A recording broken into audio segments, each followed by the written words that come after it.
Hello जय हिंद दोस्तों, मैं शुभम आपका स्वागत करता हूं आपके अपने इस यूट्यूब चैनल शुभम क्लासेस में। आज की जो हमारी क्लास है वो हमारी मैथ्स यानी कि गणित की होने वाली है और आज की क्लास में हम मैथ्स के top 15 mix very very important question discuss करने वाले हैं। अगर आपके अभी आर्मी का एग्जाम है, अगर आप भी इंडियन आर्मी की तैयारी करते हैं तो आज की क्लास आप सभी के लिए हेल्पफुल रहेगी। चाहे आपका एग्जाम आर्मी जीडी है, क्लर्क है, ट्रेड्समैन है, टेक्निकल है, सभी के लिए ये क्लास वेरी वेरी इंपॉर्टेंट होने वाली है। सभी को कॉपी पेन साथ में लेकर बैठना है। तो चलिए अपनी क्लास स्टार्ट करते हैं। और आगे बढ़ने से पहले कल की क्लास में ये वाला प्रश्न मैंने आपको होमवर्क के लिए दिया था, तो पहले इसको डिस्कस कर लेते हैं। किस शाखा के तहत तंत्रिकाओं का अध्ययन किया जाता है? अगर आप सभी ने कल इसका आंसर ऑप्शन बी दिया था न्यूरोलॉजी, आप सभी का आंसर बिल्कुल करेक्ट है। तो देखिएगा, प्रश्नों की संख्या टोटल 15 है और मैं आपको टारगेट दे रहा हूं 12 प्लस क्वेश्चन राइट करने का। सभी को टेस्ट कंप्लीट लगाना है। चलिए स्टार्ट करते हैं। पहला प्रश्न आपके सामने स्क्रीन पर, इसका आंसर करिए। पहला प्रश्न है कि एक दुकानदार ने कोई वस्तु 230 रुपये में खरीद कर 184 रुपये में बेच दी, उसकी हानि प्रतिशत ज्ञात करें। सिंपल सा प्रश्न है, चलिए आंसर करिए। क्या आंसर करेंगे? आंसर के लिए समय नहीं मिलेगा और कोशिश करिएगा मेरे से पहले प्रश्नों को हल करके आंसर पे टिक करें। देखिए, अब हानि प्रतिशत का फॉर्मूला आपको पता होना चाहिए, लॉस इनटू 100 और डिवाइड बाई क्या होगा, क्रय मूल्य यानी कि कॉस्ट प्राइस। 230 रुपये में खरीद कर अगर किसी वस्तु को 184 में बेचेंगे तो कितने रुपए की हानि हुई है यहाँ पर? तो यहाँ पे हमको दिखाई दे रहा है टोटल 46 रुपये की हानि हुई है। तो लॉस इंटू 100 और क्रय मूल्य कितना है, 230 रुपये है। ये जीरो से आपकी जीरो कैंसिल हो गई। 23 दूनी कितने होते हैं, 46 होते हैं और 2 को 10 से मल्टीप्लाई करेंगे तो 20% आपका करेक्ट आंसर होगा ऑप्शन डी। टोटल 20% की हानि हुई है। अगर आप सभी ने ऑप्शन डी को आंसर दिया है, आपका आंसर करेक्ट है। क्वेश्चन नंबर सेकंड आपके सामने स्क्रीन पर है। इसका आंसर करिएगा कि एक आयत की चौड़ाई 10 सेंटीमीटर और कर्ण 26 सेंटीमीटर है, इसकी परिधि ज्ञात करें। देखिए, आयत की परिधि का फॉर्मूला क्या होता है, 2 इंटू लंबाई प्लस चौड़ाई। राइट। अब यहाँ पर हमको चौड़ाई दे रखी है, लंबाई नहीं दी है। तो पहले यहाँ पे आपको कर्ण दे रखा है, कर्ण की सहायता से आपको लंबाई निकालनी पड़ेगी। तो देखिए, इसका फॉर्मूला होता है h का स्क्वायर यानी कि हाइपोटेनस का स्क्वायर बराबर लंबाई का स्क्वायर प्लस चौड़ाई का स्क्वायर। पाइथागोरस थ्योरम लगा दीजिए। इस लंबाई को आप क्या मान सकते हैं, आप लंब भी बोल सकते हैं। क्लियर है? अब देखिए, कर्ण का स्क्वायर कितना है, कर्ण की वैल्यू आपको 26 दे रखी है, 26 का स्क्वायर करेंगे तो 676 बराबर एल का स्क्वायर प्लस बी आपको 10 दे रखा है, 10 का स्क्वायर करेंगे तो 100 बनेगा। इतना क्लियर है? अब ये 100 इधर जाके 676 में माइनस होगा तो यहाँ पे आपका 576 बनेगा और यहाँ पे आपका एल स्क्वायर। अगर एल स्क्वायर की वैल्यू 576 है तो यहाँ से आपकी एल की वैल्यू कितनी आ जाएगी, 24 आ जाएगी, क्योंकि 24 का स्क्वायर 576 होता है। तो यहाँ से आपकी लंबाई की वैल्यू कितनी आ गई, 24 आ गई। आप इसमें पुट करेंगे, आपका आंसर आएगा 2 इंटू लंबाई आपकी 24 है, चौड़ाई आपकी कितनी है, 10 है। तो 24 और 10 कितने होते हैं, 34 होते हैं और 34 को फिर 2 से मल्टीप्लाई करेंगे तो 68 सेंटीमीटर आपकी परिधि रहेगी, ऑप्शन बी। क्या सभी ने ऑप्शन बी को आंसर दिया है? चलिए बढ़ते हैं अपने नेक्स्ट क्वेश्चन की तरफ। क्वेश्चन नंबर थर्ड आपके सामने स्क्रीन पर है। इसका आंसर करिए। इसका आंसर कर दो जी कि दो संख्याएं 6:5 के अनुपात में विभाजित किया जाता है। यदि पहला भाग 126 है तो कुल भाग की गणना करें। दो संख्याओं का रेशो क्या है, 6:5 है। पहला भाग यानी कि 6 रेशो की वैल्यू कितनी दे रखी है आपको, 126 दे रखी है। तो यहां से आप क्या करिए, एक रेशो की वैल्यू निकालिए। एक रेशो की वैल्यू कितनी हो जाएगी, 6 दूनी 12, 6 एकम 6, 21। हमको बताना है कुल भाग यानी कि टोटल जो है रेशो, उनका वैल्यू बताना है। तो देखिएगा, एक रेशो की वैल्यू कितनी है, 21 है। अब रेशो यहाँ पे टोटल करेंगे दोनों का तो कितना बनेगा, 11 बनेगा, 6 और 5। अगर एक रेशो की वैल्यू 21 है तो 11 रेशो की वैल्यू कितनी होगी, 11 गुणा 21 कर दीजिए, आपका आंसर आपके सामने होगा। तो 11 गुणा 21 करने पर आपका 231 जो है ये बिल्कुल करेक्ट आंसर है, ऑप्शन डी। क्या सभी ने ऑप्शन डी को आंसर दिया है? चलिए क्वेश्चन नंबर 4 आपके सामने है स्क्रीन पर, इसका आंसर करिए, सुपर इंपॉर्टेंट है जी। सिंप्लीफिकेशन से क्वेश्चन है आपका और वेरी वेरी इंपॉर्टेंट है। यहाँ पे आपको x का मान बताना है। ये जो x है इसकी वैल्यू क्या रखे कि ये इस मान के बराबर हो जाए। तो पहले मैं क्या करता हूँ, ये वाली जो वैल्यू है इसको मैं पहले सोल्व कर लेता हूँ। देखिए ध्यान से, यहाँ पे √81 है, इसको सोल्व करेंगे तो यहाँ पे क्या आ जाएगा, आपका 9 आएगा। इतना क्लियर है? अब 9 में आपका ये 178 माइनस होगा, इस टोटल के ऊपर फिर अंडर रूट है ये वाला। क्लियर है? तो इसको माइनस करने पे कितना बनेगा, 18 में से 9 गए 9, और यहाँ पे आपका बचेगा 6 और 1, ये टोटल अंडर रूट में है, यानी कि यहाँ पे आपका 13 बनेगा। समझ रहे हो ना मैंने क्या किया है? अब देखिए मैं क्या करता हूँ, इन सभी को रफ करके यहाँ पे मैं इक्वल में कितना लिख लेता हूँ, 13 लिख लेता हूँ। इसको सोल्व करके आपका 13 बनेगा। अब यहाँ पे x की वैल्यू क्या पुट करें कि इसको सोल्व करने के बाद आपका यहाँ पर भी 13 बने, क्योंकि बीच में बराबर का साइन है।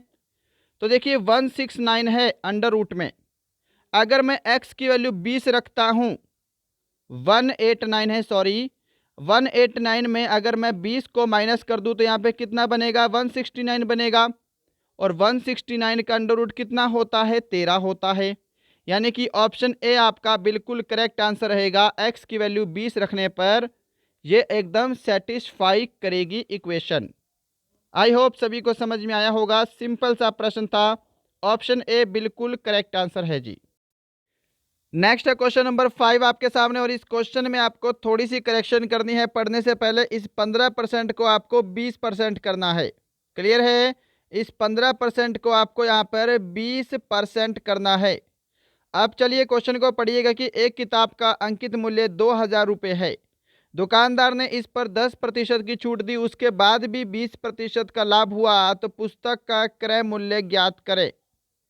देखिए जब भी आपके सामने कोई भी ऐसा प्रश्न दिखाई दे कि इतने की छूट देने के बाद उसको इतने का लाभ हो रहा है, तो इस कंडीशन में आप इस प्रश्न को कैसे करेंगे, इसके लिए एक छोटा सा फॉर्मूला है, ध्यान रखिएगा। यहाँ पे फॉर्मूला है आपका CP/MP। क्लियर है? इज इक्वल टू CP के सामने लिखेंगे 100 माइनस डिस्काउंट परसेंट, और नीचे जो आपका MP है इसके सामने लिखेंगे 100 प्लस प्रॉफिट परसेंट। ये फॉर्मूला छोटा सा है, आपको ध्यान रखना है। अब चलिए वैल्यू पुट करते हैं और आपके सामने सॉल्यूशन करते हैं। CP हमको निकालना है, इसलिए हम यहाँ पे CP एज इट इज लिखते हैं, और MP की वैल्यू आपको दे रखी है 2000 रुपये बराबर। अब क्रय मूल्य के सामने आपको 100 माइनस डिस्काउंट परसेंट लिखना है। डिस्काउंट 10% का दे रहा है तो यहाँ पे आपका 90 हो जाएगा, और नीचे क्या है, आपको 20% का लाभ हो रहा है, तो यहाँ पे आपको नीचे 120 कर देना है। यहाँ पे आपको परसेंटेज लगाना है तो लगा सकते हैं, बाकी परसेंटेज से परसेंटेज कैंसिल हो जाएगा, इसलिए मैं यहाँ पे परसेंटेज नहीं लिख रहा हूँ। क्या इतना सभी को समझ में आया है? ये सिंपल सा फॉर्मूला है, आपको ध्यान रखना है। आप यहाँ से MP की वैल्यू भी निकाल सकते हैं, CP की वैल्यू भी निकाल सकते हैं, जो वैल्यू दी है उसको इक्वल करके। अब देखिए ये 0 से आपकी 0 कैंसिल, 3 तिया 9, 3 चौके 12। अब बीच में बराबर का साइन है तो आमने सामने वाला भी भाग होता है, तो यहाँ पे आपका आ जाएगा 4 पंजे 20, 500। अब 500 इधर जाके जब 3 में मल्टीप्लाई होगा तो CP की वैल्यू कितनी आ जाएगी, 1500 रुपये आएगी। ऑप्शन आपका C करेक्ट आंसर है। क्या सभी ने ऑप्शन C को आंसर दिया है? चलिए बढ़ते हैं नेक्स्ट पे, क्वेश्चन नंबर 6 की तरफ। क्वेश्चन नंबर 6 का आंसर करिए जी। बिल्कुल सिंपल सा प्रश्न है आपका, रेशो एंड प्रपोर्शन वाले टॉपिक से, कि राजू और राम की आयु का अनुपात 4:5 है। यदि दोनों की कुल आयु 243 है तो उनकी आयु में अंतर ज्ञात करें। देखिए ये क्या है, आर से राम है और ये आपके राजू है। इनकी आयु का जो रेशो है वो कितना है, 4:5 है। ठीक है, और दोनों की जो कुल आयु है वो 243 है। तो यहां पर भी मैं इनकी आयु का टोटल कर लेता हूं रेशो में, तो कितना बन रहा है, 9 बन रहा है। और 9 की वैल्यू दे रखी है 243। यहां से क्या करिए, पहले एक रेशो की वैल्यू निकालिए। देखिए 9 को हम भाग करेंगे तो यहाँ पे कितना बनेगा, 9 दूनी 18 और यहाँ पे 9 7 63, 27 बन रहा है एक रेशो की वैल्यू। हमको बताना है उनकी आयु में अंतर कितने का है। तो रेशो में अंतर देख लो, रेशो में अंतर कितने का है जी, 1 का है। और एक रेशो की वैल्यू आपको ऑलरेडी 27 दे रखी है। तो ऑप्शन सी आपका करेक्ट आंसर रहेगा 27। बताइए जी, क्या सभी ने यहाँ पे ऑप्शन सी को आंसर दिया है? क्या सभी ने ऑप्शन सी को आंसर किया है? 7 नंबर क्वेश्चन देखिए आपके सामने स्क्रीन पर है, इसका आंसर जल्दी से करिए, इसका आंसर जल्दी से करिए जी। कि 6 संख्याओं का औसत 120 है, यदि एक संख्या कम करने पर भी औसत समान रहता है तो निकाली गई संख्या क्या होगी? इस क्वेश्चन को आपको मैं डायरेक्ट भी बताऊंगा, डायरेक्ट कैसे करना है। पहले इसका बेसिक देखिए कि 6 संख्याओं का औसत 120 है। अगर मैं 6 को 120 से गुणा कर दूं तो 6 संख्याओं का टोटल कितना हो जाएगा, 720 हो जाएगा। एक संख्या कम करने पर संख्याएं कितनी हो गई, 5 हो गई। और औसत समान रहता है, यानी कि औसत 120 ही रहता है। तो इन पांचों संख्याओं का टोटल कितना हो जाएगा, 600 हो जाएगा। निकाली गई संख्या ज्ञात करनी है, सिंपल। ये 6 संख्याओं का टोटल है, ये 5 संख्याओं का टोटल है। इनमें से अगर मैं 720 में से 600 को माइनस कर दूं तो आपका जो 120 बचा वो क्या है, निकाली गई संख्या है। ऑप्शन आपका बी करेक्ट आंसर है। क्लियर है? अब देखिए ये तो है आपका बेसिक, परंतु इस क्वेश्चन में आपको बेसिक में ना घुसकर अगर डायरेक्ट करना हो तो स्टेटमेंट ध्यान रखिए। जब भी ऐसी स्टेटमेंट दी हो कि संख्या निकाल दी उसके बाद भी औसत सेम रहता है, तो जो आपका ये वाला औसत पहले दे रखा है वही आपका औसत रहेगा। ठीक है, निकाली गई संख्या भी आपकी वही रहेगी, ध्यान रखिएगा। समझ गए हो ना? जो आपका औसत है वही आपकी निकाली गई संख्या रहेगी, तभी तो औसत समान है। क्वेश्चन नंबर आपका 8 है सामने स्क्रीन पर, इसको देखिए। लीजिए 5/2 को 9 से विभाजित करने के बाद शेषफल क्या बचेगा? सिंपल सा प्रश्न है भाई, ये तो देखते ही आपका आंसर अब तक आ जाना चाहिए। 9 का डिविजिबिलिटी रूल करवाया है आपको। 9 का डिविजिबिलिटी रूल क्या बोलता है कि अगर किसी संख्या के अंकों का योग 9 से भाग होता है तो वो पूरी संख्या आपकी 9 से भाग हो जाएगी। देखिए 5 और 4 क्या होते हैं, 9 होते हैं, तो ये तो आपका 9 से भाग हो गया। 2 और 2 कितने होते हैं, 4 होते हैं, तो 4 आपका शेष बचेगा। समझ गए हो? यहाँ पे आपका 4 जो है ये बिल्कुल शेष बचेगा, क्योंकि यहाँ तो आपका ये 9 जो है ये पूरा भाग हो जाएगा। तो 4 ही आपका बचा है, इसके बाद कोई संख्या ही नहीं बची। ऑप्शन आपका बी करेक्ट आंसर आएगा 4।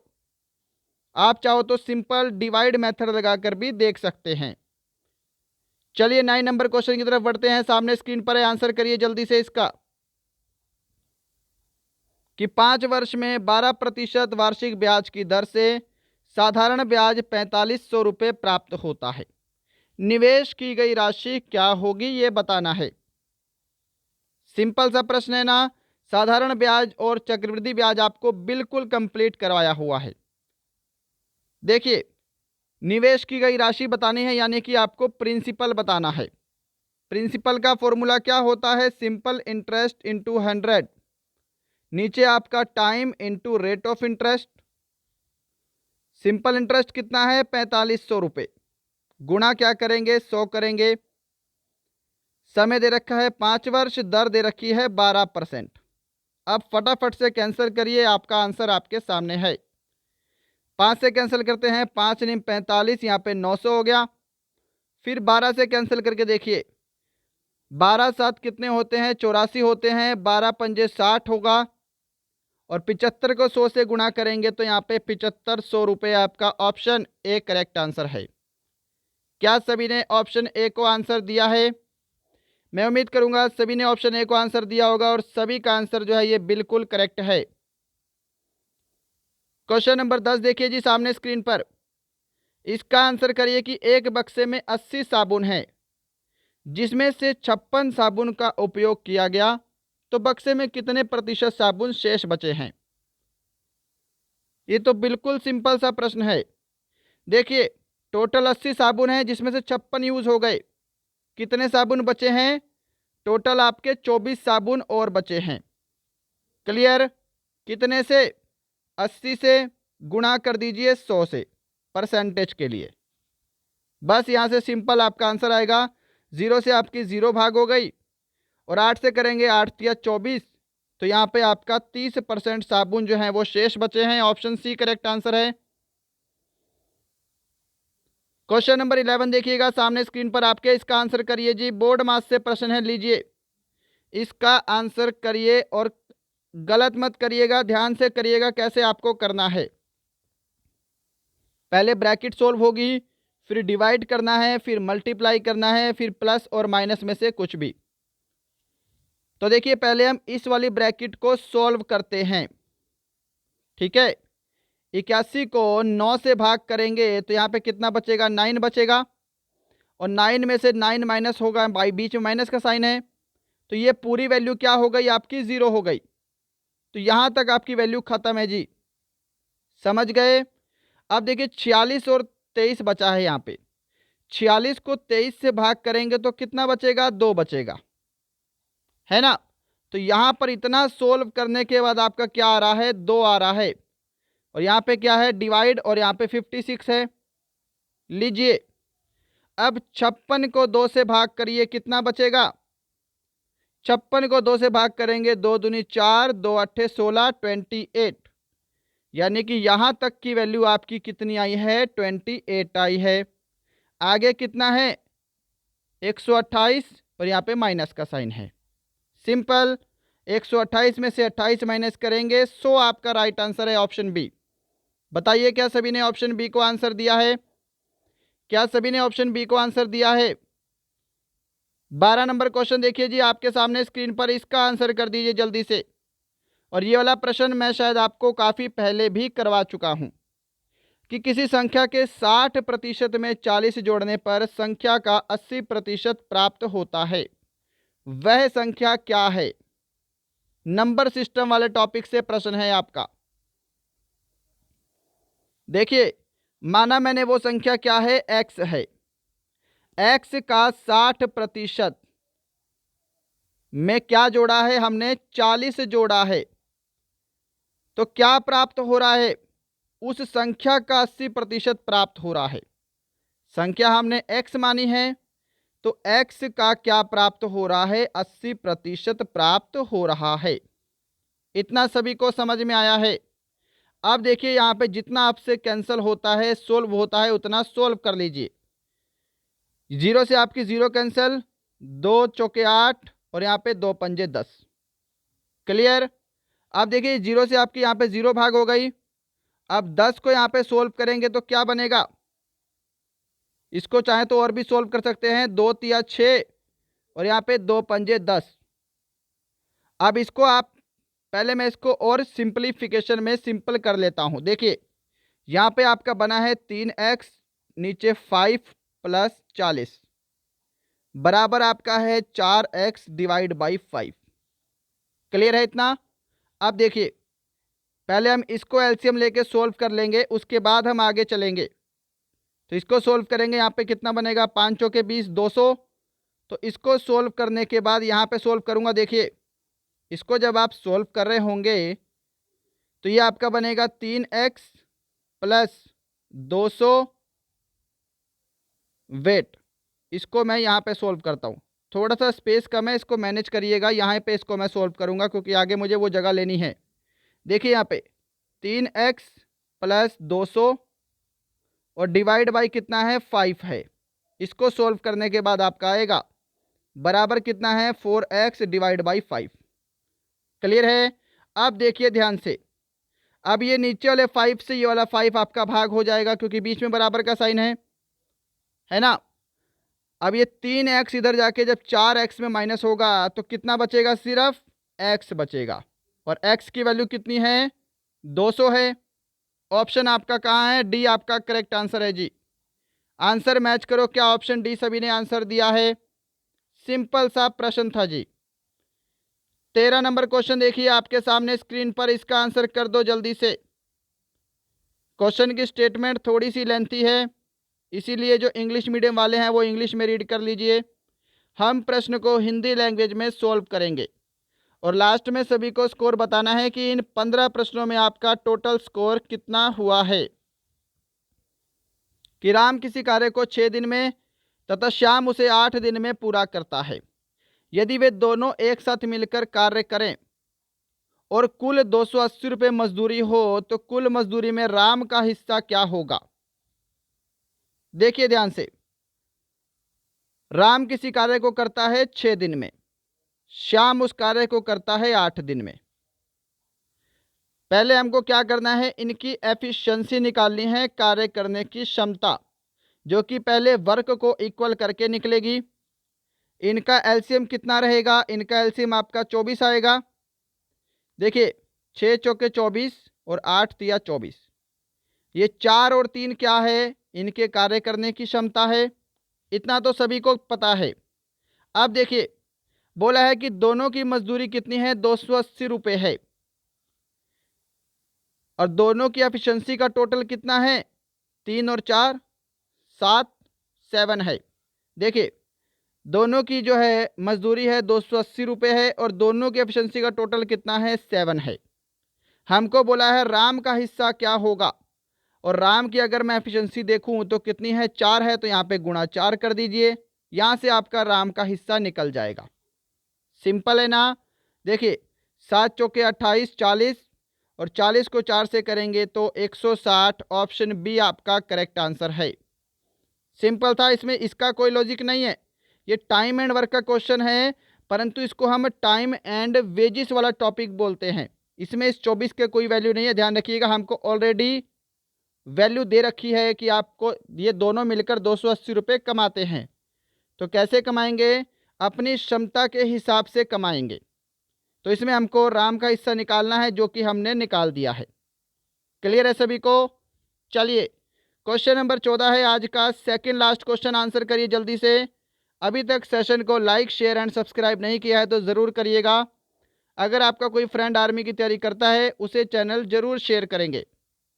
इसका पीडीएफ मैं टेलीग्राम चैनल पे डाल दूंगा, टेलीग्राम चैनल का लिंक नीचे डिस्क्रिप्शन में दिया हुआ है। त्रिभुज के तीनों कोणों का योग कितना होता है, सिंपल प्रश्न, कितना होता है, 180 डिग्री होता है। ऑप्शन आपका बी करेक्ट आंसर है। क्वेश्चन नंबर 15 देखिएगा, आज का लास्ट क्वेश्चन है आपके टेस्ट का। निम्नलिखित में से कौन सा एक पूर्ण वर्ग है। Which of the following is a perfect square. बताइए इनमें से क्या आंसर करेंगे। तो यहाँ पे ऑप्शन बी आपका करेक्ट आंसर होगा, 10,000, जो कि आपका 100 का स्क्वायर है। ऑप्शन बी जिन्होंने आंसर दिया है उनका आंसर बिल्कुल करेक्ट है। तो ये थे आपके आज के मैथ के पूरे 15 मिक्स प्रश्नों का टेस्ट। बताइएगा सेशन कैसा लगा, क्वेश्चंस का कलेक्शन कैसा था, और आज के इन टेस्ट में आपका कितने स्कोर सही हुए हैं। मैं उम्मीद करूंगा सेशन आपको ज़रूर हेल्पफुल लगा होगा। चलिए मिलते हैं कल किसी और अच्छे टॉपिक के साथ। तब तक के लिए जय हिंद, जय भारत।